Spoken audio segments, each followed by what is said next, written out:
അടുത്ത നമ്മൾ നോക്കുന്ന ഭാഗമാണ് നവോത്ഥാനം ഇതര യൂറോപ്യൻ രാജ്യങ്ങൾ. അപ്പം നവോത്ഥാനത്തിൻ്റെ ഈറ്റിൽ അല്ലെങ്കിൽ ഉണ്ടായത് എവിടെയാണ്? ഇറ്റലിയിലാണ് നമ്മൾ പഠിച്ചു. അപ്പോൾ ഇറ്റലിയിൽ നിന്ന് പതിയെ പതിയെ മറ്റ് യൂറോപ്യൻ രാജ്യങ്ങളിലേക്ക് നവോത്ഥാനത്തിൻ്റെ അലയൊലികൾ പടർന്നു. എങ്ങനെയാണ്? കച്ചവട ബന്ധം ഉണ്ടായിരുന്നല്ലോ. അപ്പോൾ കച്ചവടക്കാർ എവിടെ എത്തിയപ്പോൾ അവരിലൂടെ എന്ത് ചെയ്യുന്നു? നവോത്ഥാനത്തിൻ്റെ പല സവിശേഷതകളും എന്ത് ചെയ്യുന്നു? ലോകം മുഴുവൻ അല്ലെങ്കിൽ യൂറോപ്പിൻ്റെ പല ഭാഗങ്ങളിലും വ്യാപിച്ചു. അപ്പം ഈ കാലഘട്ടത്തിൽ തന്നെയാണ് Spanish, English, French, Dutch, German തുടങ്ങിയ പ്രാദേശിക ഭാഷകൾ വളർന്ന് വികാസം പ്രാപിച്ചത് ഈ നവോത്ഥാന കാലത്താണ്. ഏതൊക്കെ ഭാഷകളാണ്? സ്പാനിഷ് ഉണ്ട്, സ്പാനിഷ് പിന്നെയോ ഫ്രഞ്ച്,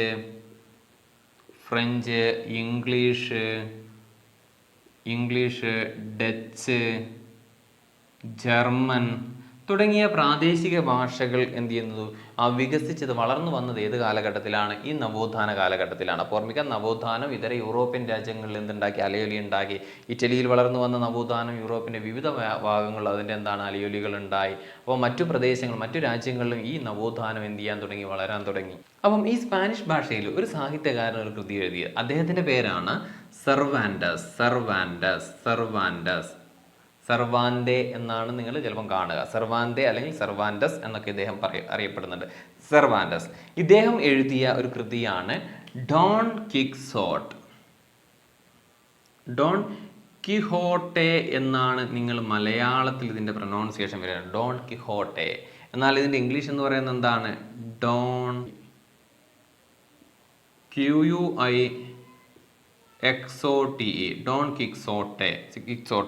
അപ്പോൾ ഓർമ്മിച്ചോളെ, ഡോൺ കിഹോട്ടോ എന്നാണ് നിങ്ങൾ മലയാളത്തിൽ കാണുന്നത്. അപ്പോൾ ഡോൺ കിക്സോട്ട് എന്ന് ഓർമ്മിച്ച് വെച്ചാൽ മതി. സെർവാൻഡസ് ആണ് എന്ത് രചിച്ചത്?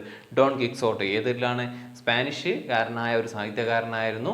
ആരെന്ന് പറയുന്നത്? സെർവാൻഡസ്. അപ്പോൾ അദ്ദേഹത്തിൻ്റെ പ്രശസ്തമായ കൃതിയാണ് ഡോൺ കിക്സോട്ട്. അപ്പോൾ നമ്മൾ ഇതൊക്കെയാണ് ചോദിക്കുക. ഇവരുടെ പ്രധാനപ്പെട്ട ബുക്കുകൾ, രചനകൾ, സൃഷ്ടികൾ ഇതൊക്കെയാണ് ചോദിക്കുക. നമ്മൾ ഒരുപാട് കാര്യങ്ങൾ പഠിച്ചിട്ടുണ്ട്. ഡാവിഞ്ചി, മൈക്കലാഞ്ചലോ, അങ്ങനെ ഒരുപാട് പേര് പഠിച്ചിട്ടുണ്ട്. ഇതൊക്കെ കൃത്യമായിട്ട് ഓർമ്മിച്ച് വെക്കണേ.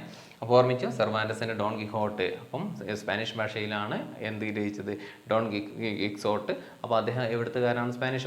സ്പാനിഷുകാരനാണ്. അപ്പോൾ നമ്മൾ പഠിച്ചിട്ടുണ്ട് ഈ കച്ചവടക്കാരിലൂടെ എന്ത് ചെയ്തു? ഈ നവോത്ഥാനം യൂറോപ്പിൻ്റെ വിവിധ ഭാഗങ്ങളിലെത്തി. അങ്ങനെ എത്തിയൊരു സ്ഥലമാണ് സ്പാനിഷിൽ ഒരു നവോത്ഥാന കൃതി അദ്ദേഹം രചിച്ചു. സെർവാൻഡസ്. അദ്ദേഹത്തിൻ്റെ പേരാണ് ഡോൺ കിഹോട്ടെ.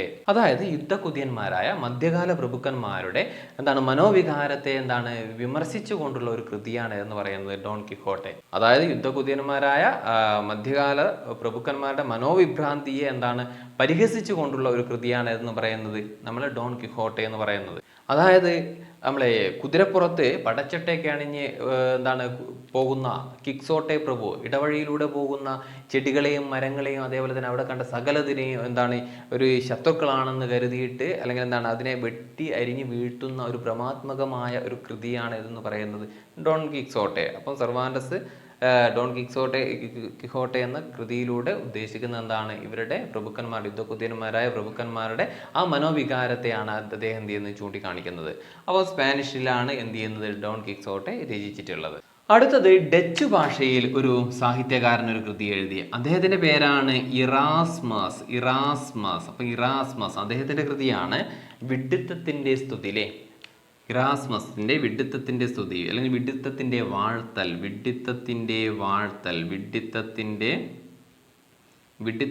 വാഴ്ത്തൽ അല്ലെങ്കിൽ സ്തുതി. അപ്പോൾ ഇറാസ്മസ് ആണ് എന്ത് രചിച്ചത്? ഡച്ച് ഭാഷയിലാണ് വിഡ്ഢിത്തത്തിൻ്റെ വാഴ്ത്തൽ അല്ലെങ്കിൽ വിഡ്ഢിത്തത്തിൻ്റെ സ്തുതി രചിച്ചത്. അതായത് അദ്ദേഹത്തിൻ്റെ ഈ കൃതിയിലൂടെ കത്തോലിക്ക സഭയുടെ കാലഹരണപ്പെട്ട വിശ്വാസങ്ങളെ പരിഹസിക്കുകയാണ് ആര് ചെയ്യുന്നത്? ഇറാസ്മസ് തൻ്റെ വിഡ്ഢിത്തത്തിൻ്റെ വാഴ്ത്തൽ, പ്രൈസ് ഓഫ് ഹോളി അല്ലെങ്കിൽ വിഡ്ഢിത്തത്തിൻ്റെ സ്തുതി എന്ന് പറയുന്ന കൃതിയിലൂടെ. ഓർമ്മിക, ഡച്ച് ഭാഷയിലാണ്. ഇറാസ്മസ് ആണ് എന്തെഴുതിയത്? വിഡ്ഢിത്തത്തിൻ്റെ സ്തുതി എഴുതിയത്.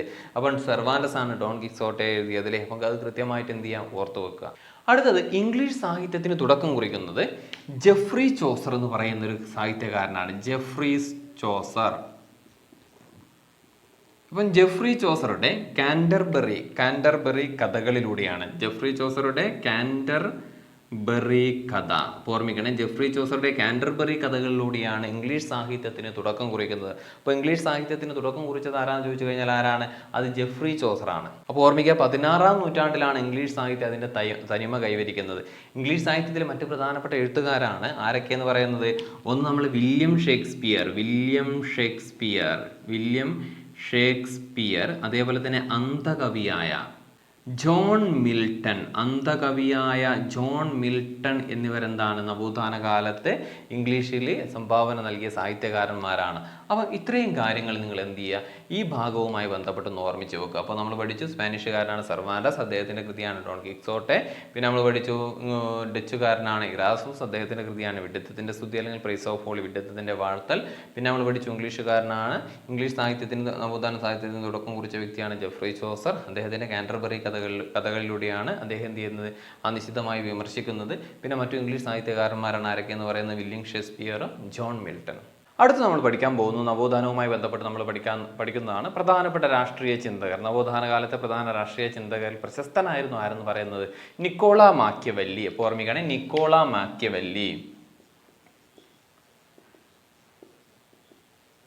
നിക്കോളാ മാക്കിയവെല്ലി ഓർമ്മിക്കുക. നവോത്ഥാന കാലത്ത് പ്രശസ്തനായ രാഷ്ട്രീയ ചിന്തകനായിരുന്നു നിക്കോളാ മാക്കിയവെല്ലി.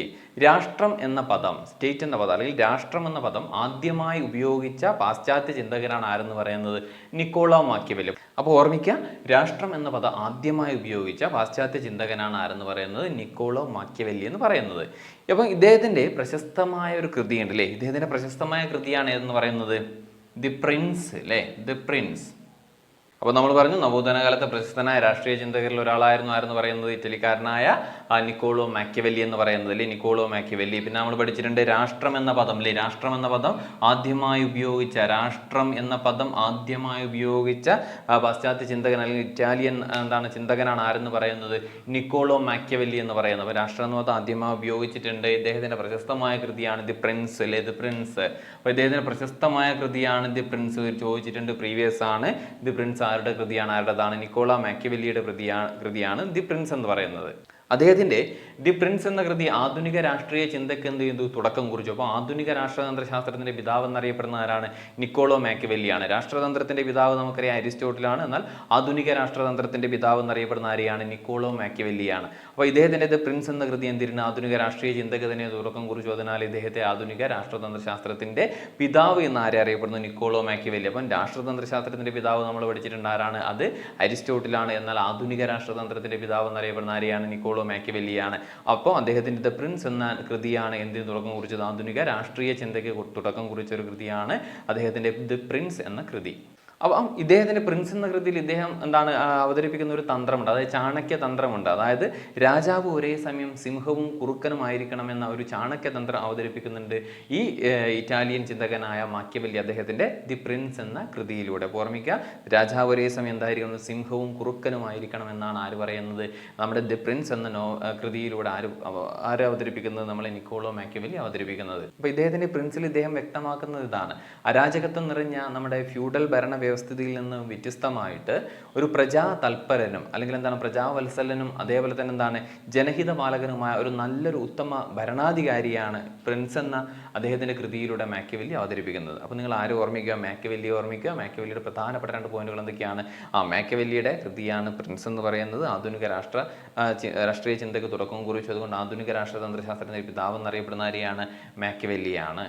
അടുത്തൊരു പ്രധാനപ്പെട്ട ഒരു ചിന്തകനാണ് ആരെന്ന് പറയുന്നത് തോമസ് മൂർ എന്ന് കേൾക്കുമ്പോൾ ഒരുപക്ഷെ എന്തായാലും നിങ്ങൾക്ക് ഇദ്ദേഹത്തിൻ്റെ കൃതിയുടെ പേരും അതിൽ വന്നിട്ടുണ്ടാവും അല്ലേ, തോമസ് മൂർ. ആരാ തോമസ് മൂർ? അദ്ദേഹത്തിൻ്റെ കൃതിയുടെ പേര് നമുക്ക് ആദ്യം അങ്ങ് പറയാം. അദ്ദേഹത്തിൻ്റെ കൃതിയുടെ പേരാണെന്ത്? Thomas മൂറിൻ്റെ utopia. അപ്പം തോമസ് മൂറിൻ്റെ ഉട്ടോപ്യ ഓർമ്മിക്കണം. നിക്കോളോ മാക്കിയവെല്ലിയുടെ ദി പ്രിൻസ്, പിന്നെന്താണ്? തോമസ് മൂറാണ് എന്ത് രചിച്ചത്? ഉട്ടോപ്യ രചിച്ചത്. അതായത് ഇദ്ദേഹത്തിൻ്റെ കൃതിയിലൂടെ ഇദ്ദേഹം വ്യക്തമാക്കുന്നത് ദാരിദ്ര്യം, അക്രമം, അതേപോലെ തന്നെ ദുരിതം എന്നിവയൊന്നും ഇല്ലാത്ത വളരെ സമാധാനവും സന്തോഷവും നിലനിൽക്കുന്നതുമായ ഒരു ലോകത്തെയാണ് ഇദ്ദേഹം തൻ്റെ ഉട്ടോപ്യ എന്ന കൃതിയിലൂടെ എന്ത് ചെയ്യുന്നത്? അവതരിപ്പിക്കുന്നത്. അപ്പം ഈ ഉട്ടോപ്യ എന്ന വാക്കിനർത്ഥം എന്താണ്? എങ്ങുമില്ലാത്ത ഇടം എന്നാണ്. ഉട്ടോപ്യ എന്ന വാക്കിൻ്റെ അർത്ഥം എന്താണ്? എങ്ങുമില്ലാത്ത ഇടം. അപ്പോൾ ഓർമ്മിക്കുക, എങ്ങുമില്ലാത്ത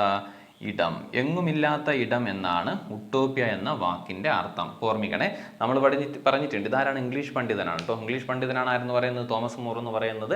അദ്ദേഹത്തിൻ്റെ പ്രശസ്തമായ കൃതിയാണ് ഉട്ടോപ്യ. അപ്പോൾ അദ്ദേഹത്തിൻ്റെ ഉട്ടോപ്യ എന്ന വാക്കിനർത്ഥം എന്താണ്? എങ്ങുമില്ലാത്ത ഇടം എന്നാണ് ഉട്ടോപ്യ എന്ന വാക്കിനർത്ഥം. അപ്പോൾ അദ്ദേഹത്തിൻ്റെ ഈ ഉട്ടോപ്യ എന്ന കൃതിയിലൂടെ അദ്ദേഹം വിഭാവനം ചെയ്യുന്ന എന്താണ്? അക്രമം, അതേപോലെ തന്നെ ദുരിതം, കഷ്ടപ്പാട് എന്നിവയൊന്നും ഇല്ലാത്ത സ്ഥിതി സമത്വം നിലനിൽക്കുന്ന അല്ലെങ്കിൽ സന്തോഷവും നിലനിൽക്കുന്ന ഒരു പുതിയൊരു ലോകത്തെയാണ് അദ്ദേഹം തൻ്റെ കൃതിയിലൂടെ വിഭാവനം ചെയ്യുന്നത്. പിന്നീട് ഈ യൂട്ടോപ്യ എന്ന് പറയുന്ന കൃതി പിന്നെന്താണ് സോഷ്യലിസ്റ്റ് ആശയങ്ങൾക്കൊക്കെ എന്ത് ചെയ്തിട്ടുണ്ട്, ഒരുപാട് പ്രചോദനമായിട്ടുള്ള ഒരു കൃതിയാണ് എന്ന് പറയുന്നത് തോമസ് മോറിന്റെ യൂട്ടോപ്യ എന്ന് പറയുന്നത്. അപ്പോൾ ഇതും കൂടി നിങ്ങൾ എന്ത് ചെയ്യുക, ഇതിന്റെ ഭാഗത്ത് നിന്ന് ഓർമ്മിച്ച് വെക്കാം. അപ്പം ചുരുക്കി പറഞ്ഞാൽ നവോത്ഥാനം എന്താണ്, സാമൂഹ്യ സാമ്പത്തിക രാഷ്ട്രീയ മതരംഗങ്ങളിൽ പല പരിവർത്തനങ്ങൾ ഉണ്ടാക്കിയെന്ന് തന്നെ പറയാം അല്ലേ. അന്ന് കാലത്ത് നിലനിന്നിരുന്ന സാമൂഹ്യ സാമ്പത്തിക രാഷ്ട്രീയ മതപരമായ കാര്യങ്ങൾ പല പരിവർത്തനങ്ങൾ എന്ത് ചെയ്തിട്ടുണ്ട്, ഈ ഒരു നവോത്ഥാനം മൂലം എന്ത് ചെയ്യുന്നു, മാറ്റങ്ങൾ വരുത്താൻ കഴിഞ്ഞിട്ടുണ്ട്. ചുരുക്കി പറഞ്ഞാൽ ആധുനിക കാലഘട്ടത്തിലേക്കുള്ള ചുവടുവയ്പ്പായിരുന്നു എന്തെന്ന് പറയുന്നത് നവോത്ഥാനം എന്ന് പറയുന്നത്. അപ്പോൾ ആധുനിക കാലത്തിലേക്കുള്ള ഒരു ചുവടുവയ്പ്പ് തന്നെയായിരുന്നു നവോത്ഥാനം എന്ന് പറയുന്നത്. ഇനി നമ്മൾ പഠിക്കാൻ പോകുന്നത് ചില നവോത്ഥാന നായകർ, നമ്മൾ പറഞ്ഞിട്ടുണ്ട് കുറേ നവോത്ഥാന നായകന്മാരെ പറഞ്ഞിട്ടുണ്ട്. ആ നവോത്ഥാന നായകന്മാരെ അവരുടെ രാജ്യങ്ങളെയുമാണ് നമ്മളൊന്ന് ജസ്റ്റ് ഒന്ന് ലിസ്റ്റ് ഔട്ട് ചെയ്യുന്നത്. അപ്പോൾ നമ്മൾ കുറച്ച് നവോത്ഥാന നായകന്മാരുടെ പേര് എഴുതിയിട്ടുണ്ട്. അപ്പോൾ നമ്മൾ ഈ കുറച്ച് ആൾക്കാരെ നമ്മൾ പഠിച്ചിട്ടുണ്ട്, എന്നാൽ അതിൽപ്പെടാത്ത കുറച്ച് ആൾക്കാരുണ്ട്. അവരുടെ രാജ്യം ഒന്ന് ജസ്റ്റ് ഒന്ന് ഓർമ്മിച്ച് വെക്കണം. അതിന് വേണ്ടിയിട്ട് എല്ലാവരുടെയും ജസ്റ്റ് പേരുകൾ ഞാനിവിടെ ഒന്ന് ബോർഡിൽ എഴുതി വെച്ചിട്ടുണ്ട്. അപ്പോൾ നവോത്ഥാന നായകന്മാരും ഇവരുടെ രാജ്യവുമാണ് നമ്മൾ അവസാനമായിട്ടൊന്ന് പഠിക്കുന്നത്. അപ്പോൾ അതും കൂടി പഠിച്ചു കഴിഞ്ഞാൽ നവോത്ഥാനം എന്ന് പറയുന്ന ഭാഗം ലോക നവോത്ഥാനത്തിൽ ആ ഒരു പാർട്ട് നമ്മൾ എന്ത് ഇവിടെ കംപ്ലീറ്റ് ചെയ്യാണ്. ഒന്ന് നോക്കിക്കോ. അപ്പോൾ ആദ്യം ദാൻ്റെ പെട്രാർക്ക് ബൊക്കാച്ചിയോ, ദാൻ്റെ പെട്രാർക്ക് ബൊക്കാച്ചിയോ, ഇവർ മൂന്നും എവിടുത്തുകാരാണ്, ഇറ്റലിക്കാരാണ്, ഇറ്റാലിയയിലാണ്. ഓർമ്മിക്കണേ, ഈ നവോത്ഥാന നായകന്മാർ എവിടെയാണ്, ഇറ്റലിക്കാരാണ്. അപ്പം ദാൻ്റെ പെട്രാർക്ക് ബൊക്കാച്ചിയോ എന്നിവർ എവിടെയാണ്, ഇറ്റലിയിലാണ്. അടുത്തതാണ് സെർവാൻഡസ്. സെർവാൻഡസ് എവിടെയാണ്, സ്പെയിനാണ്. സ്പെയിൻകാരനായ നവോത്ഥാന നായകനാണ് ആരെന്ന് പറയുന്നത് സെർവാൻഡസ്. ഡോൺ കിക്സോട്ട് നമ്മൾ പഠിച്ചാണ്. സെർവാൻഡസിന്റെ ആണ് ഏത് രാജ്യമാണ്, സ്പെയിനാണ്.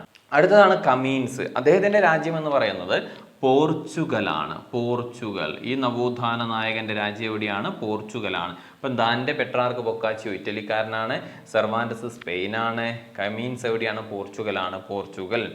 അടുത്തത് കോൺറാഡ് ഡെൽട്ടസ്, നിക്കോളസ്, മഡോൾഫ് അഗ്രിക്കോള, ഇറാസ്മസിന്റെ വിഡിത്തത്തിന്റെ സ്തുതി നമ്മൾ പഠിച്ചാണ് അല്ലേ. അപ്പം കോൺറാഡ് ഡെൽട്ടസ്, നിക്കോളസ്, അതേപോലെ തന്നെ എന്താണ് മഡോൾഫ് അഗ്രിക്കോള, ഇറാസ്മസ്. ഇവർ ഏത് രാജ്യമാണ്, ഇവർ ജർമ്മൻകാരാണ്. ജർമ്മനി. ഓർമ്മിക്കണേ, ഈ നവോത്ഥാന നായകന്മാർ എവിടെയാണ്, ജർമ്മനിയാണ്, ജർമ്മനി. അപ്പോൾ ഒന്നും കൂടി ഓർമ്മിച്ചോ, കോൺറാഡ് ഡെൽട്ടസ്, നിക്കോളസ്, മഡോൾഫ് അഗ്രിക്കോള, അതേപോലെ തന്നെ ഇറാസ്മസ് എന്നിവരുടെ സ്വദേശം രാജ്യം എന്ന് പറയുന്ന എവിടെയാണ്, ജർമ്മനിയാണ്. അടുത്തത് പെട്രാർക്ക് നമ്മൾ പഠിച്ചിട്ടുണ്ട്. പ്ലൂട്ടാർക്ക് എന്ന് പറയുന്ന വ്യക്തിയുണ്ട്. പ്ലൂട്ടാർക്ക് ഫ്രാൻസ്വാ റാബിലെ പിന്നെന്താണ് മൈക്കേൽ മൊണ്ടെയ്ൻ എന്നിവരുടെ സ്വദേശം എവിടെയാണ്, ഏത് രാജ്യക്കാരാണ്, ഫ്രാൻസ് ആണ്. ഇവരെവിടെയാണ്, ഫ്രാൻസ് ആണ്, ഫ്രാൻസ്. ഓർമ്മിക്കണേ, പ്ലൂട്ടാർക്ക് നമ്മൾ പഠിച്ചു, ഫ്രാൻസ്വാ റാബിലെ, പിന്നെയോ മൈക്കേൽ മൊണ്ടെയ്ൻ എന്നിവരുടെ ജന്മസ്ഥലം അല്ലെങ്കിൽ എന്താണ് രാജ്യം എന്ന് പറയുന്നത് ഫ്രാൻസ് ആണ്. ജോഫ്രെ ചോസർ നമ്മൾ ലാസ്റ്റ് പഠിച്ചതാണ്. തോമസ് മൂർ യൂട്ടോപ്യ അല്ലെ. എഡ്മണ്ട് സെൻസർ, പിന്നെയോ Christopher Marlow, William Shakespeare, John Milton. എവിടെയാണ് വില്യം ഷേക്സ്പിയർ ഒക്കെ എവിടെയാണ്, ഓർമ്മയിൽ കിട്ടുമല്ലേ, ഇംഗ്ലണ്ട്. അപ്പം ഇത്രയും നിങ്ങൾ എന്ത് ചെയ്യുക, ഇവരൊന്ന് ഓർമ്മിച്ച് നോക്കുക. അപ്പോൾ ഒന്നുകൂടി ദാൻ്റെ പെട്രാർക്ക് ബൊക്കാച്ചിയോ ഇറ്റലിയാണ്, സെർവാൻഡസ് എവിടെയാണ്, സ്പെയിൻകാരനാണ്, കമീൻസ് എവിടെയാണ്, പോർച്ചുഗലാണ്, പിന്നെയോ കോൺറാഡ് ഡെൽട്ടാസും നിക്കോളസും മഡോൾഫ് അഗ്രിക്കോളയും ഇറാസ്മസിൻ്റെയും രാജ്യം എവിടെയാണ്, ജർമ്മനിയാണ്. പ്ലൂട്ടാർക്കും ഫ്രാൻസ്വാ റാബിലെയും മൈക്കേൽ മൊണ്ടെയ്നും എവിടെയാണ്, ഫ്രാൻസിലാണ് അല്ലേ. പിന്നെ നമ്മൾ പഠിച്ചു ജോഫ്രെ ചോസർ, അതേപോലെ തന്നെ Thomas More, Edmund sensor, Christopher Marlow, William Shakespeare, John Milton എന്നിവർ എവിടെയാണ്, ഇംഗ്ലണ്ടുകാരാണ്. ഇതിൽ കമീൻസിൻ്റെ ഒരു കൃതിയുണ്ട്. ആ കൃതിയാണ് ലൂസിയാഡ്സ്. അതൊന്ന് ഓർമ്മിച്ച് വെക്കണേ. കമീൻസിൻ്റെ കൃതിയാണ് ലൂസിയാഡ്സ്. കമീൻസിൻ്റെ കൃതിയാണ് ലൂസിയാഡ്സ്. അപ്പം ഓർമ്മിക്കണം, ഇതെന്താണ്, കൃതിയാണ്. ആരുടെ കൃതിയാണ്, കമീൻസിൻ്റെ കൃതിയാണ് ലൂസിയാഡ്സ്. അതേപോലെ തന്നെ ജോൺ മിൽട്ടനും എന്താണ് ഒരു കൃതിയുണ്ട്. അതേതാണ്, ജോൺ മിൽട്ടൻ്റെ പ്രശസ്തമായ കൃതിയാണ്, അതാണ് പാരഡൈസ് ലോസ്റ്റ്. അപ്പോൾ ഇദ്ദേഹത്തിൻ്റെ കൃതിയാണ് ഏത്, പാരഡൈസ് ലോസ്റ്റ്. അപ്പോൾ ഓർമ്മിക്കണേ, ഇത് ആരുടെ കൃതിയാണ്, ജോൺ മിൽട്ടൻ്റെ കൃതിയാണ്. Paradise lost.